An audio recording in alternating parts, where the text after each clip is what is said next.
Տղամարդիկ ի ծնե ունեն երկու բնաստ՝ պայքարելու եւ պաշտպանելու։ Թե սրանցից որը ում մոտ երբ կակտիվանա, կախված է տարբեր հանգամանքներից։ Օրինակ, մրցակցություն տեսնելիս տղամարդիկ ինքնաբերաբար սկսում են պայքարելու, քայլեր ձեռնարկել մրցակցին հաղթելու ուղղությամբ։ Իսկ երբ տեսնում են թույլ ու անպաշտպան մեկին, իրենց մեջ արթնանում է պաշտպանելու բնազդը։ Երբ տղամարդու առաջ աղջիկը սկսում է ցույց տալ իր ուժը, որպեսզի տղամարդուն դրթի իրենից ավելի ուժեղ լինելու, ապա տղամարդու մոտ ակտիվանում է դիմացինին հաղթելու բնազդը։ Երբ աղջիկը ցույց է դնում իր թույլ կողմերը, տղամարդու մոտ ակտիվանում է նրան օգնելու ու պաշտպանելու բնազդը։ Լսել եք այն արտահայտությունը՝ ուժեղ տղամարդիկ չեն մնացել։ Այս խոսքը ասող կանայք ու աղջիկները կամ իրենք են ուժեղացել որևէ թույլ տղամարդու պատճառով, կամ հետևում են նորաձև համարվող ուժեղ կին սկզբունքին։ Ուժեղ տղամարդիկ չեն մնացել ասող աղջիկը կամ կինը ավելի ուժեղ է, քան իրեն շրջապատող տղամարդիկ։ Եթե միշտ այդպես է ստացվել, որ տվյալ կինը իրեն հանդիպած տղամարդկանցից միշտ ավելի ուժեղ է, շրջապատված է իրենից ավելի թույլ տղամարդկանցով, բնականաբար նրան ճանաչող ու մոտեցող տղամարդը եւս իր տեսադաշտից է լինելու, որոնցից ինքը միշտ ավելի ուժեղ է։ Նա մեղավոր չէ,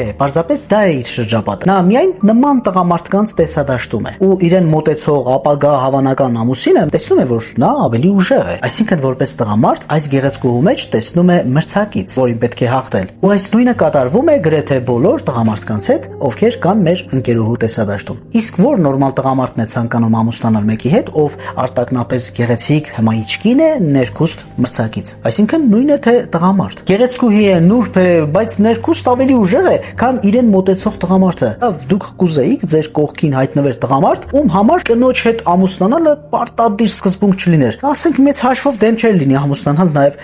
մրցակցի տղամարդու հետ։ Դժվար թե ուզեիք ձեր կողքին նման հայացքներով տղամարդ լիներ։ Ուրեմն երբ ասում եք ուժեղ տղամարդիկ չեն մնացել, նշանակում է դուք ուժեղ եք ու դա լավ է, կայացած եք, խելացի եք, սա հրաշալի է։ Պարզապես գտնվում եք մի շրջապատում, որտեղ բոլոր տղամարդիկ ձեզանից ավելի թույլ են։ Ես չեմ ուզում վիրավորել ոչ ոքի, սիրելիներս, բայց տրամաբանորեն նայենք։ Ձեր հասանելիության շրջանակում միայն ձեզանից ավելի թույլ տղամարդիկ են։ Ոչ թե թույլ տղամարդ են, ոչ։ Միգուցե մեկ այլ աղջկա համար լինեն ավելի ուժեղ ու երջանիկ ընտանիք կազմեն, բայց ձեր համեմատ ավելի թույլ են։ Խնդիրն ինչպես միշտ միջավայրն է։ Կամ փոխեք միջավայրը, կամ էլ շարունակեք համոզված արտահայտվել բոլոր տղամարդկանց մասին, իբր ուժեղ տղամարդիկ չեն մնացել։ Խոնարհումս ձեզ, սիրելի արժանապատիվ կանայք ու աղջիկներ։ Խնդրի լուծումը թողնում եմ ձեզ։